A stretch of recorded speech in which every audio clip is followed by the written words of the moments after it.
အာချင်းကရှားရင်ကိုပြန်လက်ခုခံပြီးတဲ့နောက်မှာမွန်တိုကအေးစစ်စစ်ရောက်လာခဲ့ပါတယ်။သူကရှားရင်ကိုခြေထောက်နဲ့ဖယ်ထုတ်လိုက်တဲ့ပုံစံကတကယ်ကိုအထင်သေးတဲ့ပုံစံပါပဲ။သူ့စိတ်ထဲမှာအတော့မကျတဲ့ကောင်မဖယ်စမ်းလို့ပြောနေတယ်လို့ပါပဲ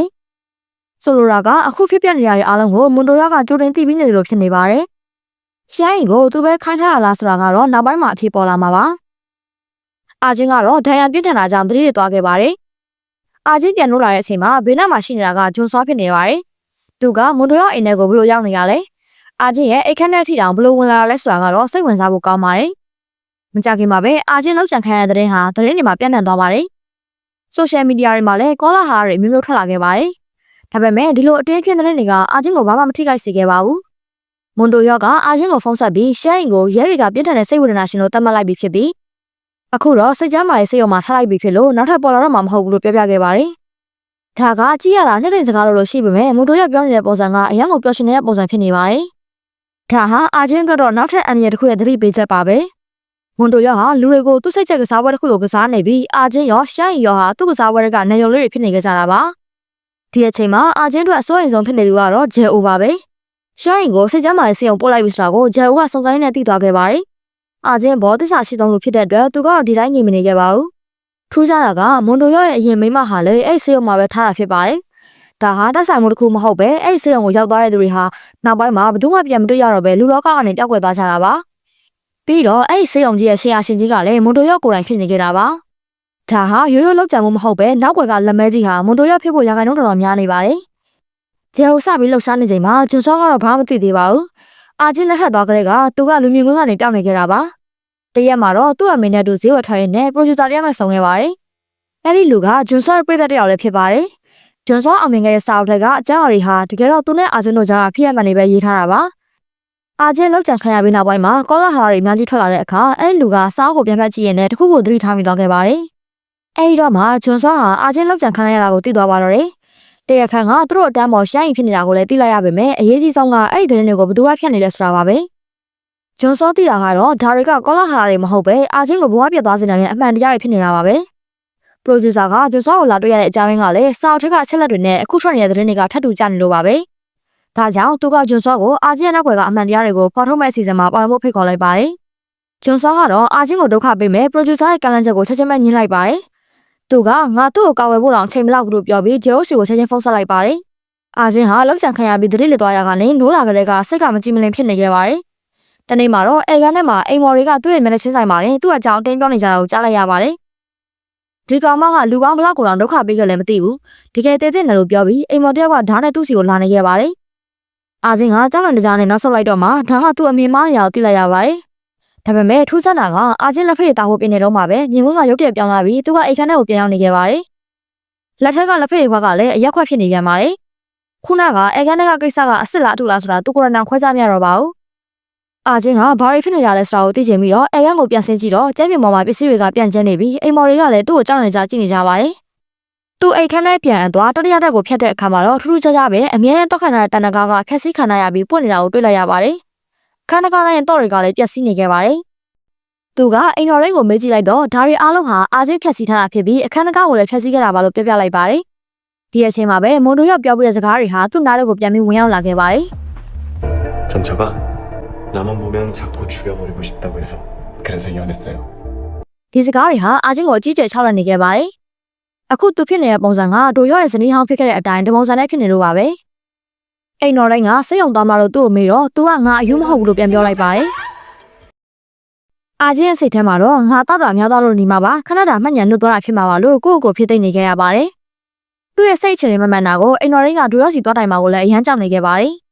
ဒါကြောင့်ကြောက်စိတ်ကိုအောင်အီးပြီးဘာမှဖြစ်တယ်လို့ဟန်ဆောင်နေခဲ့ရပါတယ်။နောက်တစ်နေ့မှာတော့အာချင်းကရိုက်ကွင်းကိုပြန်သွားခဲ့ပါတယ်။အဲ့ဒီချိန်မှာအရင်ကအာချင်းခေါ်မှရောက်လာတဲ့ဂျဲအိုဟာသူ့စီကိုရုပ်ပြရောက်လာခဲ့ပါတယ်။တကယ်တော့မနေ့ညကအာချင်းကဂျဲအိုစီကိုဖုန်းဆက်ပြီးတော့အာချင်းကသူ့ကိုယ်သူအရန်အန်ရရှိနေပြီးဒိုရော့ကသူ့ကိုတစ်ခုလုံးနေပြီလို့ပြောပြီးတော့စုံစမ်းဖို့ကူညီတောင်းခဲ့ရပါ။ဒါပေမဲ့ထူးဆန်းတာကအာချင်းဟာအဲ့လိုဖုန်းဆက်ခဲ့တာကိုလုံးဝမမှတ်မိတော့ပါဘူး။သူနောက်တစ်ချိန်မှတ်ဉာဏ်ပြတ်တယ်လို့မျိုးဖြစ်နေခဲ့ပါတယ်။ဂျဲအိုကအာချင်းအခုလိုဖြစ်နေတာဟာမွန်တိုရော့ကြောင့်ဖြစ်တယ်လို့တေချာပြောလိုက်ပါတယ်။ပြီးတော့ဂျဲအိုကမွန်တိုရော့ရဲ့အရင်ဇနီးဟောင်းကိုစီးရုံမှာသွားဆောင်စမ်းခဲ့ပေမဲ့လုံးဝတန်းလုံစားအောင်မကြမ်းပဲပြောင်းနေလို့ပြောပြလိုက်ပါတယ်။နောက်ပြီးရှမ်းရင်ကိုလည်းအာချင်းကိုတတ်ဖို့ငွေပေးပြီးခိုင်းတာဟာမွန်တိုရော့လိုဂျဲအိုကပြောလိုက်ပါတယ် အာချင်းဟာအဖြစ်မှန်ကိုသိလိုက်ရတော့ရှမ်းရင်စေယုံကိုပါမသွားခင်ပြောခဲ့တဲ့စကားတွေကိုပြန်တရိရသွားခဲ့ပါတယ် 이 결혼 축복일까? 재앙일까? ရှမ်းရင်ကသူ့ကိုလောင်ပြောင်ပြီးတော့နင်ခုံလူနေတဲ့နင်းယောက်ျားကတကယ်တော့နင့်ကိုကစားပြီးတတ်မဲ့သူပဲဆိုပြီးပြောဆိုခဲ့တာပါအမှန်တရားကိုသိသွားပေမဲ့အာချင်းဟာဘာမှမတတ်နိုင်တဲ့အခြေအနေမှာဖြစ်နေခဲ့ပါတယ်သူဟာဒွေရောက်ကိုလမ်းခွဲတာပဲဖြစ်ဖြစ်ခက်ပြီးတာပဲဖြစ်ဖြစ်လုပ်ဖို့လုံးဝစိတ်မကူပါဘူးဘာလို့လဲဆိုတော့အဲ့လိုလုပ်လိုက်ရင်သူအခုပိုင်ဆိုင်ထားတဲ့အချိန်အဝါတွေအကုန်လုံးကဆုံးရှုံးသွားမှာမဟုတ်လို့ပါဂျေဟိုဟာနောက်ဆုံးမှာတော့အာချင်းဘလိုပဲဖြစ်ဖြစ်သူ့ဘက်ကနေရက်တီပြီးကူညီပေးမယ်လို့ပြောလိုက်ပါတယ်အာချင်းကအခုလိုအောင်ထောက်ထားတာတွေခဏခဏသတိမိတာတွေဟာတကယ်တော့မွန်တိုရဲ့ရုံမာတဲ့အတန်စီတွေကြောင့်ပါဒါဟာအစပဲရှိသေးပြီးတညမှာတော့အာချင်းဟာအရင်ကတက်ဖို့ဆိုရဲထိတ်လန့်တော်လုံးမှုဝေဒနာတွေကိုခံစားခဲ့ရပါတယ်ဒါတွေအားလုံးဟာဒိုရော့ရဲ့လက်ချက်မှန်သိနေပေမဲ့သူ့မှာဘာလုပ်ပိုင်ခွင့်မရှိပါဘူးသူ့ထမင်းကိုစားသူ့အိမ်မှာနေပြီးအာချင်းပိုင်ဆိုင်သမျှအရာအလုံးဟာဒိုရော့ပေးထားရဖြစ်နေလို့ပါအခုသူ့ရဲ့အခြေအနေကဒိုရော့ရဲ့လက်ထက်မှာကစားစရာရိုးရိုးတယောက်လိုဖြစ်နေခဲ့ရပါတယ်အာချင်းကိုဒိုရော့ရဲ့လက်ထက်ကနေကယ်ထုတ်ဖို့အတွက်ဂျေဟိုကဂျွန်ဆော့စီသွားပြီးတော့သူစုံစမ်းထားတဲ့အချက်အလက်တွေကိုပြောပြခဲ့ပါတယ်ဒါပေမဲ့ဂျေဟိုပြောတာတွေကိုဂျွန်ဆော့ကအထောက်ထားမရှိဘူးလို့ပြောပြီးအာချင်းဘောကအဆင်ပြေရပဲလို့ပြန်ပြောလိုက်ခါအာချင်းကိုသူကသွားမနောက်ဆက်ချင်ဘူးလို့ပြောခဲ့ပါတယ်အရင်ကတော့အာချင်းဂျေအိုဂျွန်ဆော့တော့တာပေါင်းလိုက်ရင်မဖြေရှင်းနိုင်တဲ့ပြဿနာမရှိခဲ့ပေမဲ့အခုတော့အခြေအနေတွေကတခြားစီဖြစ်သွားပါပြီအာချင်းကိုအလဲထုတ်ဖို့ကြိုးစားနေတဲ့အဖွဲ့ကသူ့ရဲ့အားနည်းချက်ဘောင်းသိနေခဲ့ပါတယ်ရုတ်တရက်ဆိုသလိုဇလန်နဲ့မှာအာချင်းကိုအခန်းတစ်ခုတိုးရိုက်ဖို့ခိုင်းခဲ့ပါတယ်အဲ့ဒီအခန်းရဲ့ဇာညွှန်းကတော့သူ့အတိတ်ကကြုံခဲ့ရတဲ့သူ့ဖြစ်ရပ်ကိုဓာတ်ရိုက်ပုံဖော်ထားတာပ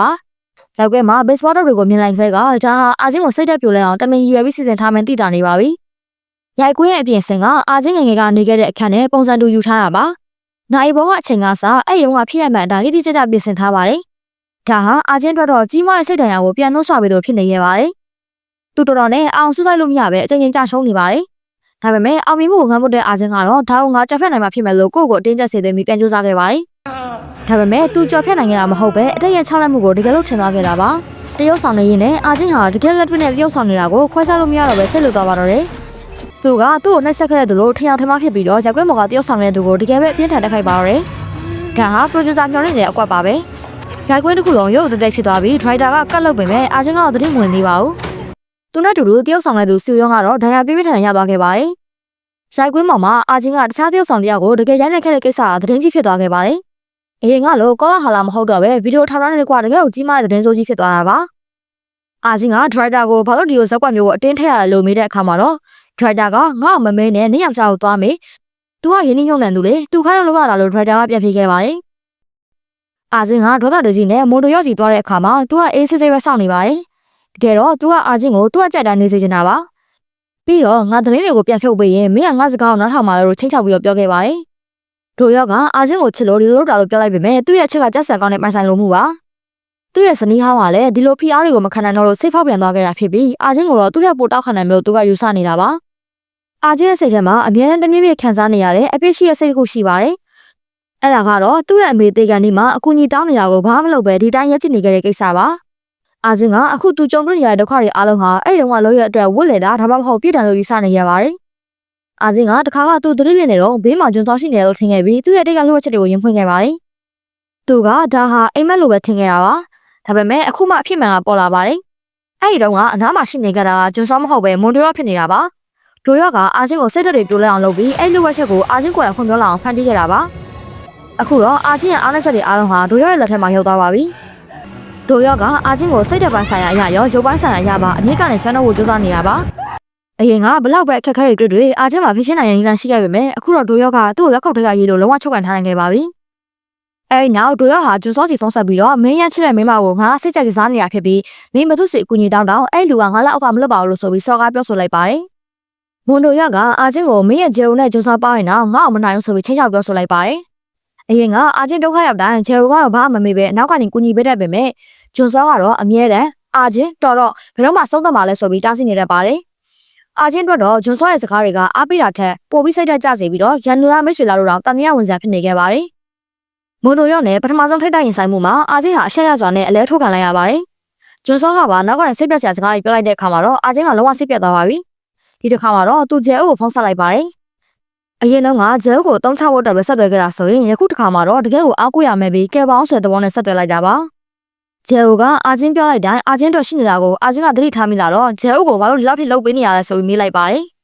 ဂျယ်ကိုကအခုလိုအာချင်းလိုအပ်တဲ့အချိန်လာရှိနေပြီအာချင်းဘဝအဆင်ပြေအောင်ဖန်တီးပေးရတာဟာသူ့ကိုသူတောင်မိုးရှိတဲ့လူတယောက်ကိုခံစားရလို့ပါလို့ပြန်ပြောခဲ့ပါတယ်ဂျယ်ကိုကအပြောနေမဟုတ်ပဲတကူတော်လှောက်ရှားပြီးတော့အချိန်နဲ့အရရက်ကိုဗျားမြန်လှန်ပြဖို့ပြင်ဆင်နေပါတယ်မွန်တို့ရောက်ကိုနှိမ်နှင်းဖို့နဲ့အာချင်းကိုဒီဒုက္ခတွေကနေကယ်ထုတ်ဖို့အတွက်သူတယောက်တည်းရုန်းကန်နေပါတော့တယ်